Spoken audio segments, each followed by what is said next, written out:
you learn quickly that life is not just about how successful you are and how big of a career do you have, what big of a star you are, and how much money do you make.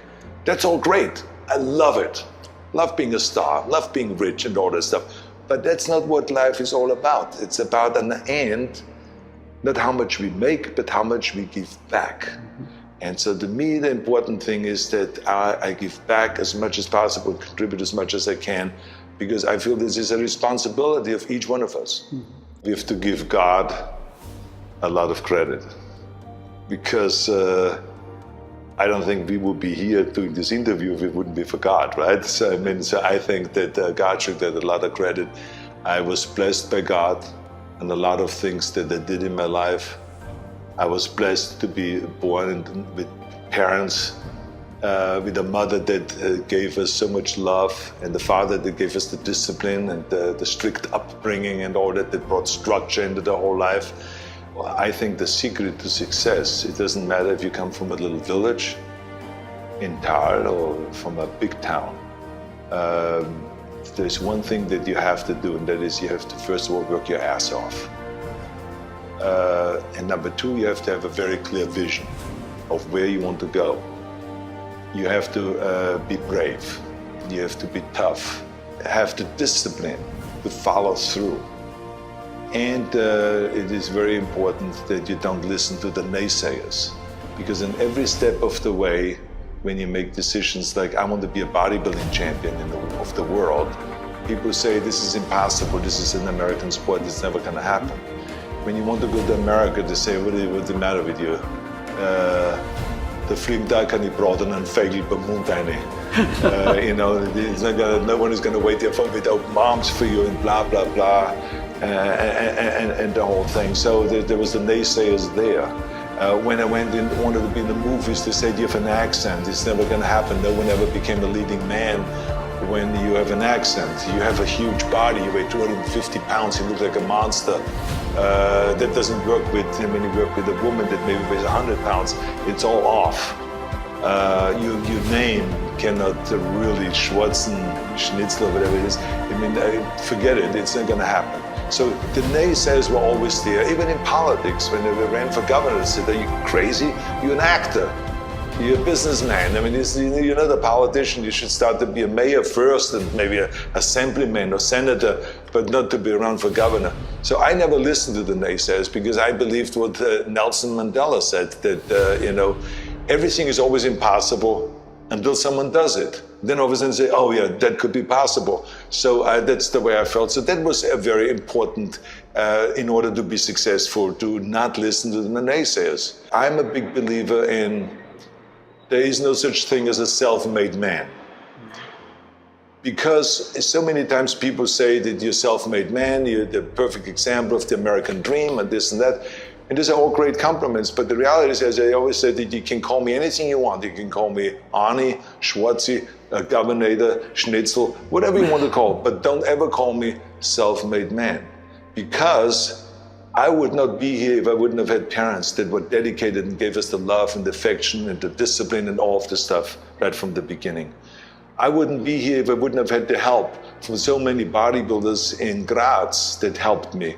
Then all the way to Munich, Albert Busek, then Joe Weider that brought me to America, who is the father of bodybuilding, who was the greatest, who created bodybuilding and all this phenomenon.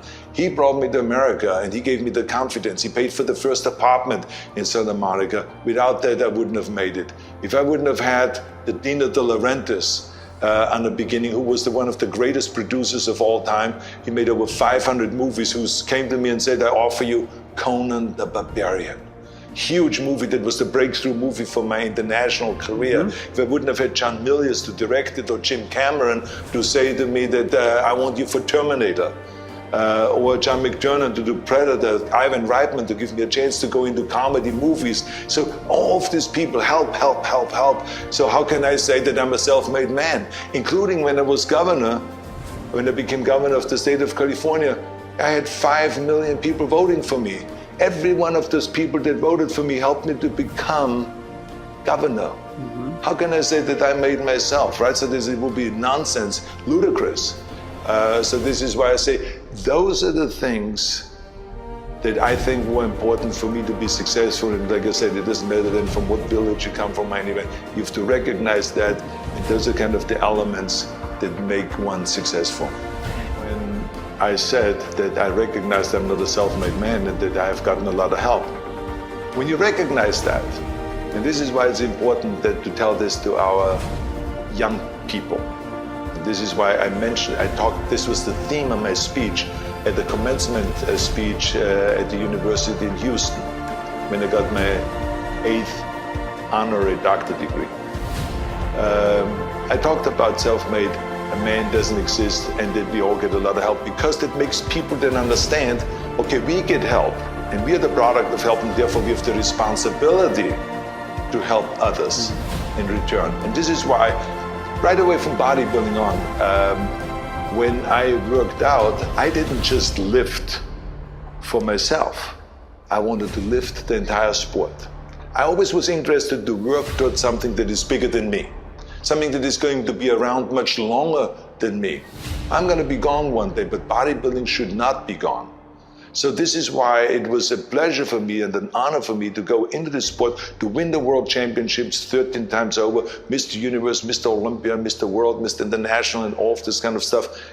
But to think always about one thing, and this is how can I elevate the whole sport and make it a real popular sport and make it hip for the young people and for everybody to do. So I traveled around the world as I was competing, and I was talking and talking, speech after speech and seminar after seminar, book after book, documentaries. We did everything we could to communicate to the mass. Because remember that you can have the best idea and the best product, but if the world doesn't know about it, you have nothing. And this is why, to me, no matter what I did in life, it was important, because I learned it in school already, way back in Austria when I was 15. I learned then already that it is important to sell and to market and to communicate. And so I was going around the world, and bodybuilding became more and more popular, and it became huger and huger. And like I said, now everyone is doing it. Every hotel in the world, doesn't matter where you go, if you go to China or to Africa or to the Middle East or wherever you go, every hotel now has a fitness room and has weights and machines and everything like this. Every military base has huge weight equipment and huge facilities. Every university, every high school, every sports team, every athlete, everyone is now working out. So this was a huge, huge success. I don't want to be one of those guys that sits on a couch and watches TV and hears about the problems out there and then complain. This is terrible. They should do a better job. What is happening in America? People should get involved. What's the matter with the parents? Why can't they not take over responsibility of the... I don't want to be one of them, because that's what everyone else does, a lot of people. I believe that do something about it. Never complain if you don't have a better solution, and go out and do something about it.